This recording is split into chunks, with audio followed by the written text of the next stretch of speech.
The automobile is the most romantic of all machines. Romantic because it is personal, and it delivers people to places they want to go in a style they have come to enjoy, presently and nostalgically. An automobile is a vehicle that must contain a driver, passengers, and cargo. It includes a power source, the controls to guide the vehicle, and the wheels upon which it rides. Throughout the history of the automobile, the space allotted to these components has changed to accommodate shifts in buyer needs and desires. But where did it all start?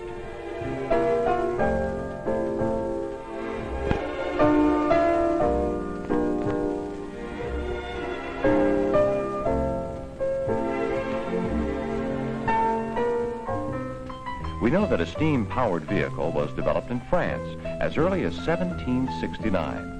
And steam-powered road locomotives became a reality in England around 1800. At about the same time, Americans had fallen in love with the bicycle.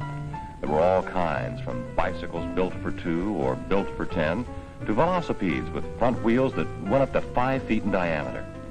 It was the bicycle that gave most Americans the desire to travel about easily and set the stage for the automobile.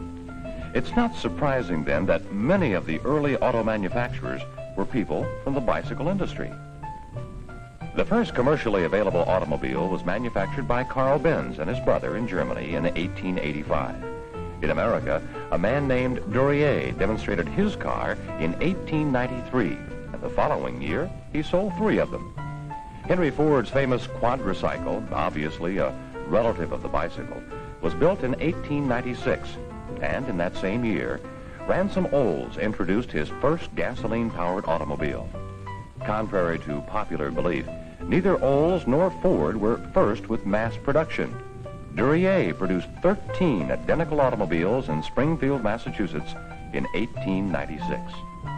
Looking back, it's difficult to see why the early automobiles created so much excitement. The first cars were merely platforms with 4 wheels, a seat, a steering device, and an engine. As it developed, some obvious things had to be done right away. Engines were covered to keep out inquisitive fingers and cut down on noise and fumes. Lights were added to aid in night driving. This was the basic arrangement of the curved dash Olds of 1901, the automobile that established Detroit automotive center of the U.S. A fire in the Oldsmobile Motor Works destroyed everything but one car, a curved dash Olds. In order to stay in business, drawings were made directly from the one remaining car, and various parts were subcontracted in Detroit. Most of these subcontractors eventually became automobile manufacturers. About 1904, the first windscreens appeared, and most of the automobile bodies of this era had what was called Roy de Belge coachwork, taken from a vehicle built to the specifications of the King of Belgium. This general body design, sometimes called a tonneau with 2 seats in front and 3 at the rear, was retained by the industry for almost 15 years. The entrance to the back seat was from the rear of the car. Originally, most accessories were outside the passenger compartment, under the floor or fastened to the back. Even the brakes and gear shift were outside at first, as well as appropriate boxes for tools or picnic lunches. It's said that in those days, even the mother-in-law rode outside the car. Whether or not this is true, many of the cars sported small seats at the rear called mother-in-law seats. It would be some years before the top, windshield, doors, and basic body would gradually grow together into one piece, but all the pieces necessary for an enclosed automobile were already well developed. By 1909, there were 290 different makes of automobiles produced at 145 cities in 45 states. Talk about competition. Detroit alone had 25 different car makes, and a total of 45 makes were produced in Michigan. Options such as tops, windshields, and lamps became standard equipment. Speedometers, shock absorbers, and sliding transmissions all added to the weight and size of the automobile, which in turn required bigger engines. Cadillac introduced an electric starter developed by Charles F. Kettering along with a generator battery lighting system.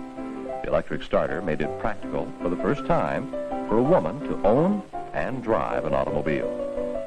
During the period before the First World War, the basic configuration of the automobile was still somewhat uncertain, and many strange and marvelous variations were attempted. The inventor of the Reeves Octo Auto felt that 8 wheels were better than 4. Others experimented with size, from the 1911 Olds Limited with 43-inch wheels, the largest production car ever built in the U.S., to the Woods Mobilette.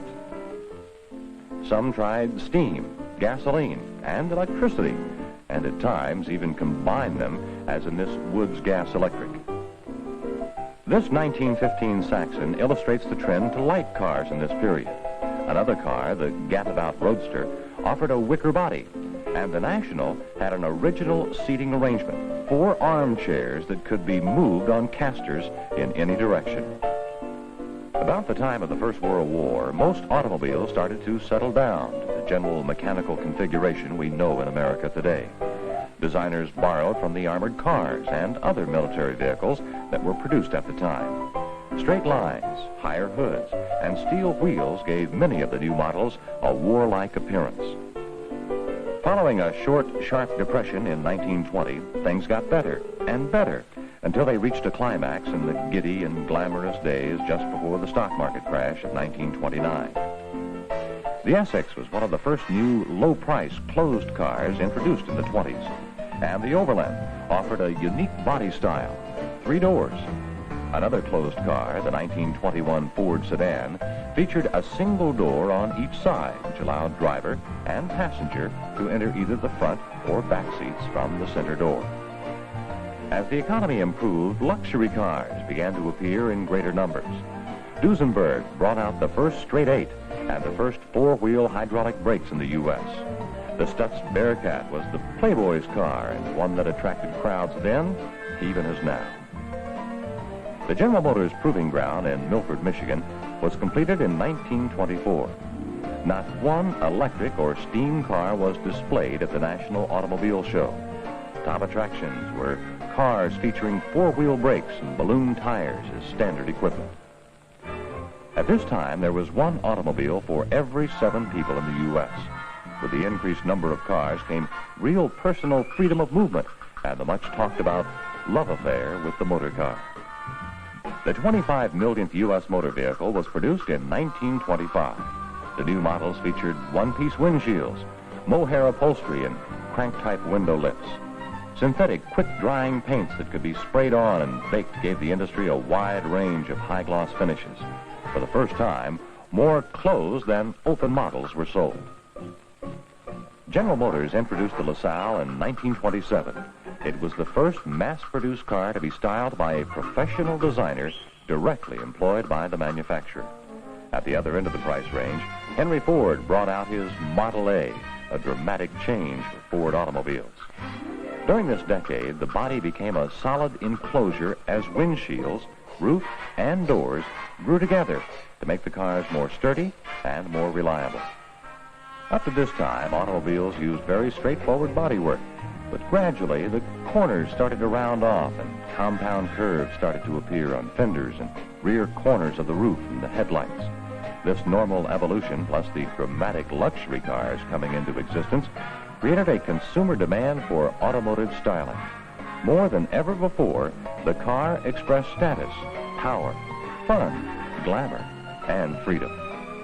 The late 20s and early 30s was the era of the flapper, the Newport mansions, yachts, Thompson trophy races, movie stars, and classic cars. The L29 Cord was introduced in 1929. This front-wheel drive car indicated a new willingness on the part of the manufacturer to tempt the public with new features and new concepts.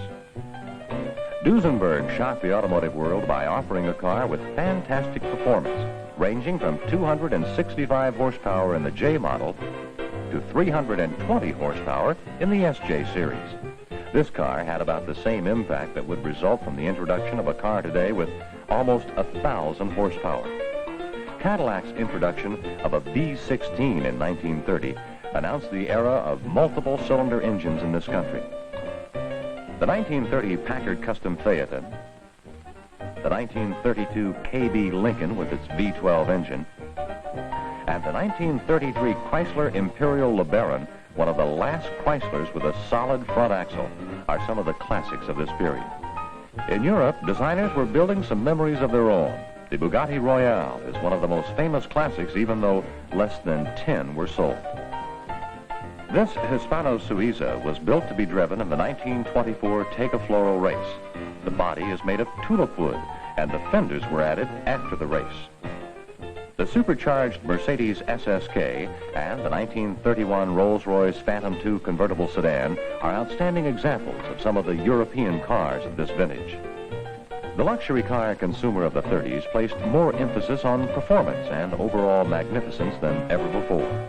The pressure of consumer demands spurred the stylist and engineer to further developments in automotive design. The invention of the hypoid rear axle was one of the first moves in lowering the silhouette of the automobile by offsetting the drive shaft below the axle. Knee action or independent front wheel suspension was introduced in 1934. This created a drastic change in the proportions of the automobile. Without the beam axle, the engine could move forward and eventually down between the front wheels. Other changes affected the interior compartment room. In 1931, the Rio Royale started the popular trend to slanted windshields. And in 1936, side windows that sloped in at the top were first seen. In the years between 1935 and 1939, it was discovered that the automobile stylist could drastically change the exterior shape of the American production automobile. The styling of the 810, 812 Cord with its front-wheel drive brought this to the public's attention. The 1936 Lincoln Zephyr with its pointed grille and fastback roofline, and the 1938 Cadillac 60 Special, which eliminated running boards and introduced the use of lightweight convertible window frames, were the forerunners of a remarkable acceleration in the appearance characteristics of the automobile. Over the years, styling and aerodynamics gradually moved the body shell outwards. In the process, the trunk became part of the body shell, and the spare tire moved inside. The headlights flared out, then dissolved into the fender. The hood sheet metal moved out over the radiator, and the fenders elongated, flattened, and gradually became part of the body side. Over this span of time, every major component of the automobile moved inside the body. In 1938, Pontiac moved the gear shift from the floor up onto the steering column to help provide more front foot room. And automatic transmissions were offered by Oldsmobile and Buick for the first time. During the war years, we really can't point out too much of a change in automobiles. However, the Jeep became a legend while most of the manufacturers turned to products other than automobiles. Following the war, most consumers eagerly awaited the post-war car. Studebaker was first to bring out a new model. And in 1946, Kaiser Frazer introduced the first car with straight-through body sides, which eliminated fender forms. The most sensational post-war announcement was the Tucker, and although the car never became a reality, the public's appetite for new cars was obvious. The 1948 Hudson offered a new step-down design, which put the passengers not only down between the wheels, but down between the frame members as well. This basic arrangement exists in most of today's automobiles. By 1949, every major manufacturer had eliminated most of the fender forms and had some version of the so-called flush side styling. With the introduction of the four-door hardtop, GM eliminated the center pillar in the side windows and gave the consumer an automobile with the feeling of a convertible and the safety of an all-steel roof. Wartime scarcities created a tremendous desire for new cars and new features. An era of challenge and response was begun. The customers let the producers know what they wanted by posting sales records for vehicles and options they liked, and the manufacturers responded by competing for customer attention. Many of the sales records set in the mid-50s still stand today. The wraparound windshield was one of the features that helped set off a consumer demand for automobiles unequaled in automotive history. The 1960s ushered in an era that saw a trend to small cars, a greater emphasis on automotive safety, and increased concern for the environment. The continuing movement of people to the suburbs and the increase in personal income resulted in the growth of two-car families.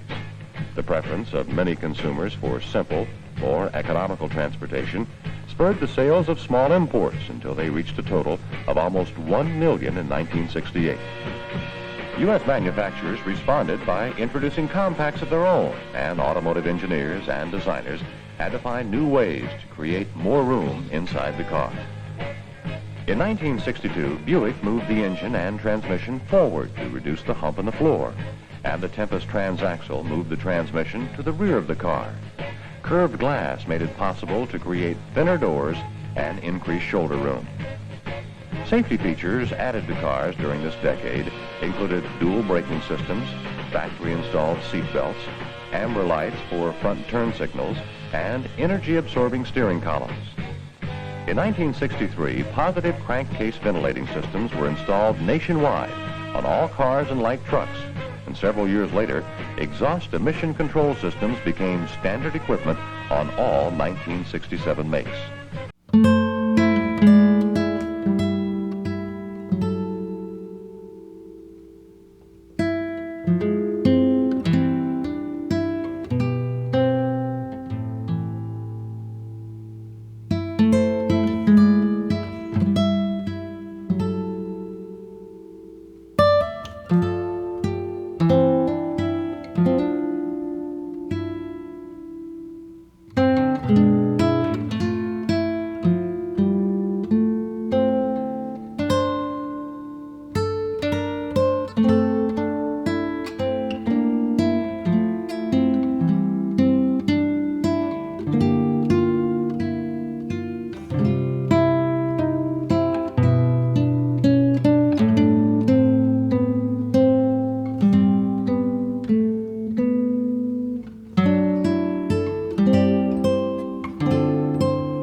In the years to come, the architecture of the automobile may see some radical changes.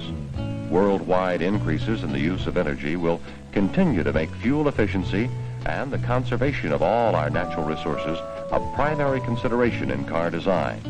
Engineers and designers are finding answers in many directions. Weight reduction programs will accelerate the development and use of lighter weight materials such as aluminum and plastics. And high-strength, low-alloy steels may replace the conventional steels used in automobiles for years. New types of seating may be developed, and possibly new seating arrangements. Computers and structural analysis systems will play an important role in helping design more efficient vehicles. Electronics and the techniques of miniaturization developed in the space program may well reduce the size of electrical components and monitor and control such functions as air-fuel ratio and spark advance. These are just some of the approaches being used today to provide the efficient, safe, comfortable, personal transportation the automotive pioneers could only dream of. The search for better automotive architecture will always exist, and the consumer will continue to present new challenges to the designer and engineer. Today's automobiles are more indicative of the people and times which produce them than any other product. In some future day, they will take their place as one of the important artifacts of today's civilization.